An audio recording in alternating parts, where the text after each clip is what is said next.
Hello all YouTubers, I'm the Weather Dude. Welcome back to my YouTube channel. Thank you all for tuning back into this weather presentation for May 9th, 2020.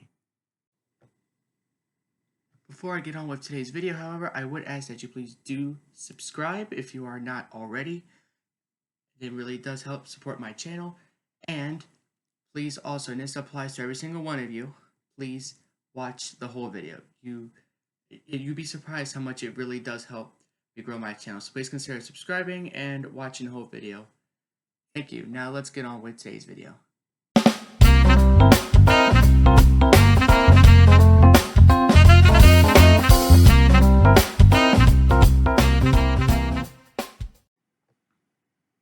So for today's video, we're going to be talking about the tropical disturbance that is going to be hitting Florida. Okay, I did do an earlier forecast on it, and this is another kind of update on the tropical disturbance. Now, this isn't an actual map. Like, this is an example of how these kind of storms can form. Okay, this is kind of like an example.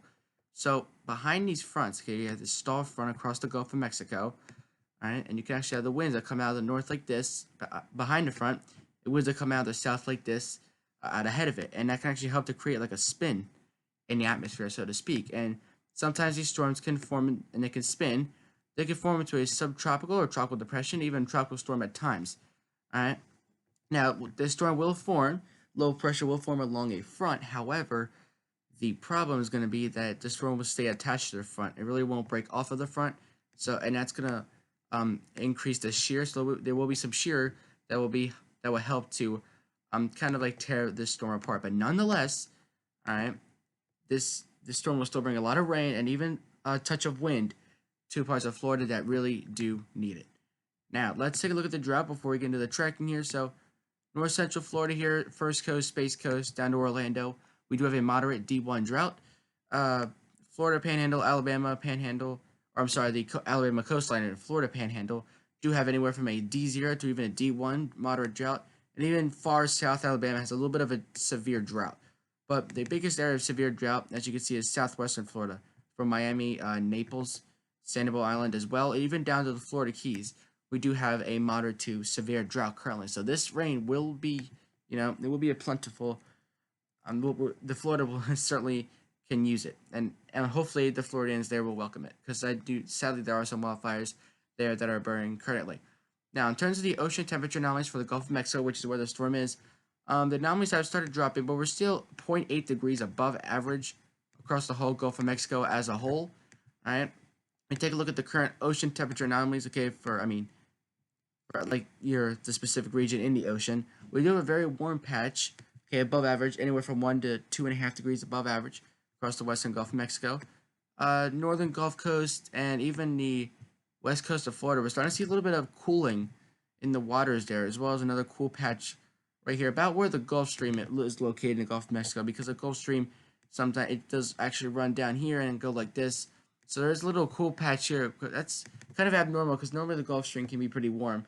But other than that, though, once the storm is put, like, as it's supposed to track off the coast, so this is where it'll develop back here, and then sort of track across this way, and then we'll see what happens when it makes it off the coast of Florida. But like I said, chances of development are very low at this time, and that's how they probably will stay. In terms of the actual temperatures, we do have some 80s still, about where the storm system is going to be. It will pretty much stay in waters 80 plus the entire time, or at least 79 plus the entire time. All right, but once it exits the coast, if it can touch on that energy from the Gulf Stream, because the Gulf Stream is very warm, and that can help to feed into some energy into the storm, possibly develop it. But like I said, once it gets out here, that's actually the European model. Actually, you'll see later in the models, so consider sticking around for the whole video. You can see that the ocean temperatures are in the 70s there, 23 degrees Celsius, but the European, that's actually where they develop it. So we're going to have to see how the models are going to play out here. All right, so let's take it back here, and here is the Gfs model. Let me zoom out a little bit. All right, this is 8 p.m. Saturday, which is 8 p.m. today. No central area of low pressure that I can really find yet. I'd say like a broad low pressure off to the south. All right, and then here's your area of heaviest rain. That's about where the center is located, but we don't see a really defined center yet. All right, and the rainfall will move across, and we'll see, because there's actually a pretty heavy batch of rain that'll be moving through northern Florida as well, because northern Florida is not really supposed to get that as much rain as southern.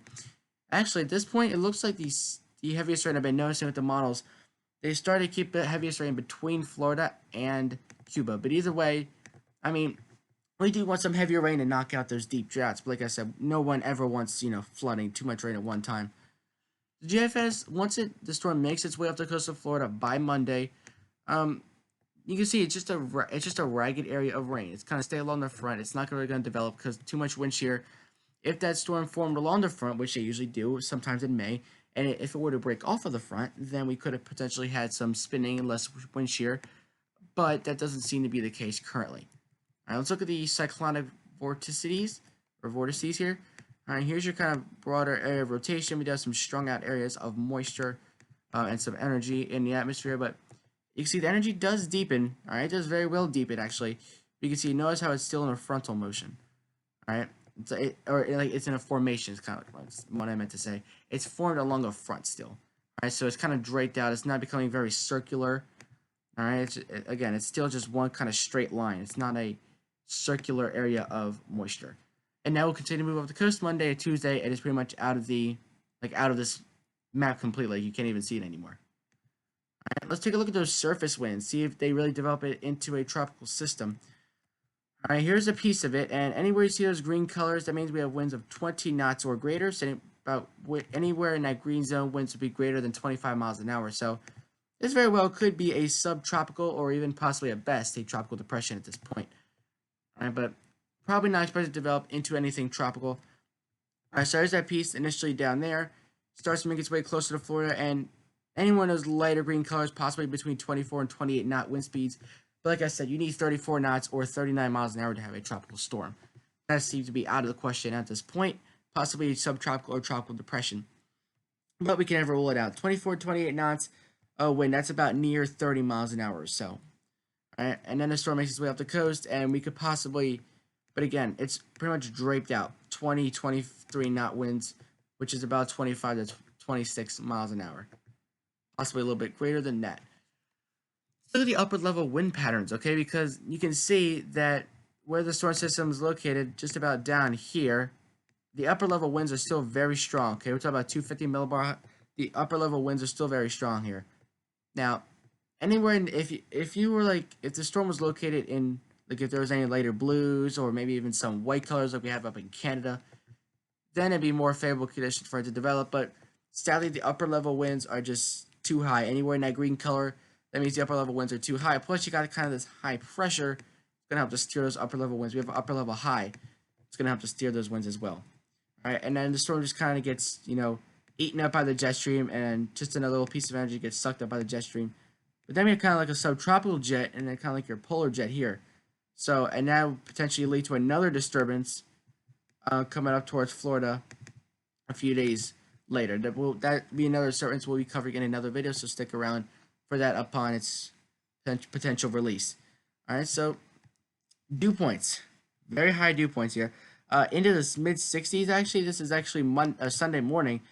Dew points in Florida anywhere from 65 to 68 degrees. All right, so some pretty high dew points. Once that system makes its way through, dew points could drop into the 50s, and even low 60s as far south as Fort Lauderdale, Naples. All right, so dew points won't be terribly high. All right, we're not talking about well into the 70s. That'll be down more towards the Bahamas and Cuba. But we can still have some generally high dew points. That is according to the Gfs model. We are now on to the CMC, the GEM model.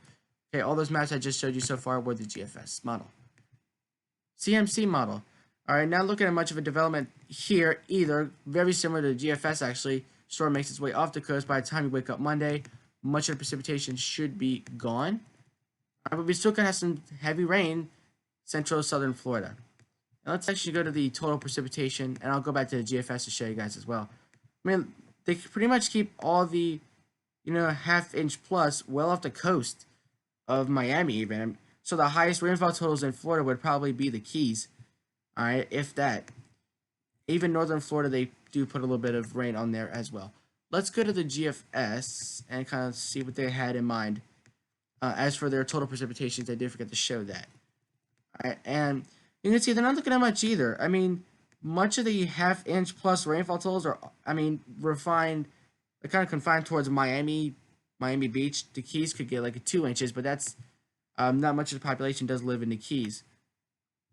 All right, maybe the first coast and Space Coast could get about ½ inch to 1.5 inches there, but it's very localized. It doesn't look like that much rain, according to the GFS or CMC so far. Look at those atmospheric dynamics. Okay, if you play the loop here, so I'll kind of help to play the animation. I want you to watch kind of right here. They do have a circular motion. All right, so it's kind of like a rotating motion there, but nothing that's too visible. Again, kind of a strung out area of atmospheric energy. So it is not that organized by any means. It does have some rotation as it leaves off the coast of the United States. And then we'll be watching another disturbance rising up from the south, potentially later. But again, that will be another video. Alright, let's look at the surface winds. And you can see that they do develop it pretty well. Alright. I mean, we could try to see if we can get sort of like a... I guess we can't get a sounding here. Alright. But anywhere in the yellow region, that potentially could be closer up towards 32. But I think yellow is like up 30 to 32 knots, and that's just that'd be like 35-mile-an-hour winds. That's just short of tropical storm status. We would need something like this, like those orange colors, because orange starts 32 to 36, and that would be more your tropical storm status. But still, a tropical depression, certainly possible here. Certainly possible as it makes its way up the coast and gets hooked up with the jet stream, and that storm system is out of here. We could have some sustained winds though, 4 to 15 to 25 miles an hour, with some gusts closer to 30, anywhere in the state of Florida here. Upper level winds again. Look at the upper level winds. Okay, I mean, by Monday the storms make its way off the coast, and the upper level winds are just cutting across, particularly strong as well. All right, we're talking about upper level winds, 90, 100 knots, well up in the atmosphere, and even at the lower levels. All right, let's go a little bit lower here. Can we find?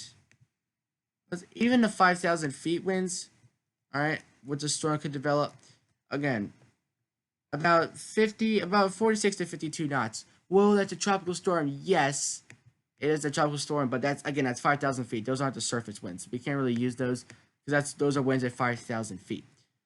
But the moisture could still be very high, and sadly, they're starting to. I mean, we still have some above average precipitable water right here. We still have some greens overtaking Florida here.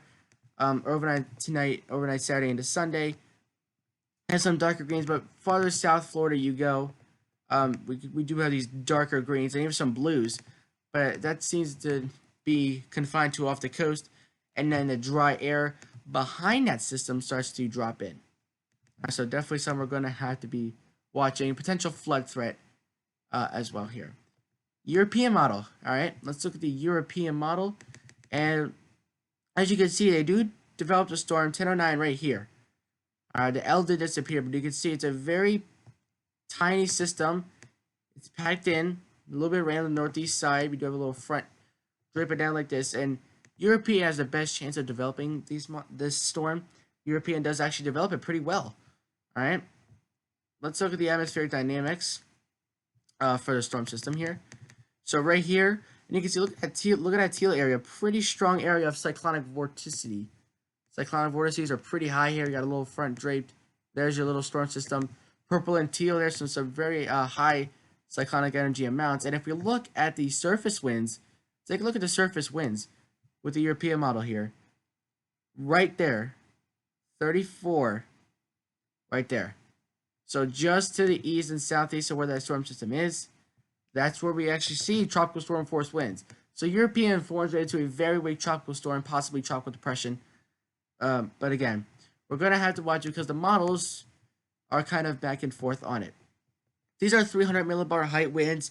European only shows 200 to 300, so I decided to go with 300. Might be a little bit more accurate, a little bit farther down in the atmosphere, but still very high up in the atmosphere. And you can see we still have a strong area of upper level winds, like right here. Because again, the storm's attached to a front, so it's going to play the risky game here. But 30 knots, this is your much calmer region right here in terms of wind shear.